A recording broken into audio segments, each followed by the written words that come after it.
This is InFocus News. Hello, I'm David Gibbons. A 16-year-old who has been on an annual drug-free walk every year since she was 3 wants Sydney young people to know that they can live a happy and fulfilling life without drugs. Natalie Kent joined more than 250 other young people for her 13th walk to publicly promote a drug-free lifestyle.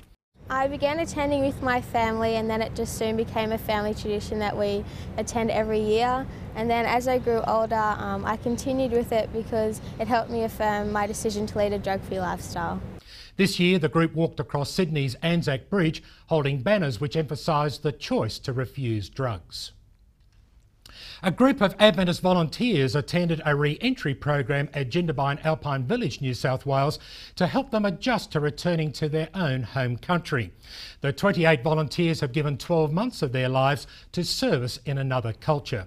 Volunteer Program Director Pastor Bob Bolst wanted to give volunteers the chance to emotionally and psychologically debrief in a supportive environment.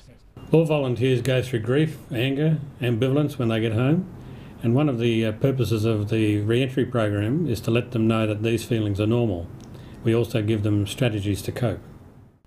The volunteers reflected upon their experiences while being coaxed through the stages of reverse culture shock. Neil Marks, Health Director for the Seventh-day Adventist Church in the South Queensland region, believes that Adventists living in Queensland are particularly long-lived. He is planning to research his thesis that Queensland Adventists have some of the longest lifespans in the world. At present, the longest average lifespan of any group studied belongs to Adventists living in Loma Linda, California, USA.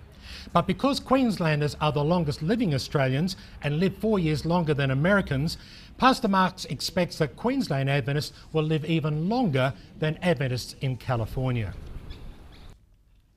A book written almost 100 years ago about the conflict between Jesus Christ and Satan is finding new relevance as thousands of Facebook fans around the world rally to read it together. Queenslander Sandra Enterman decided to ask her Facebook friends to join her in reading The Great Controversy by Ellen White and to use the internet as a forum for discussing its themes. And I created a group on Facebook, the networking website, and asked people who wants to join, and boom, next thing at the moment it stands at a little over 2,500 young people worldwide. Ellen White's classic book traces the battle between good and evil through human history and to the end of time. A 200-acre leased farm used to grow crops for the staff and students at the Adventist-owned Fulton College in Fiji has been handed back to its landowners. The farm was on a separate site from the college campus. The owners of the farmland refused to renew the lease, which expired at the end of September. So staff and students have had to find and clear other land on the college campus to grow food. And after a 67-year arrangement, the owners of the college land have also refused to renew their lease. The college is currently coordinating a relocation to a new site near Nandi. And finally, in this week's edition of Record, there are more details about the first Adventist church planned for the Finke River community.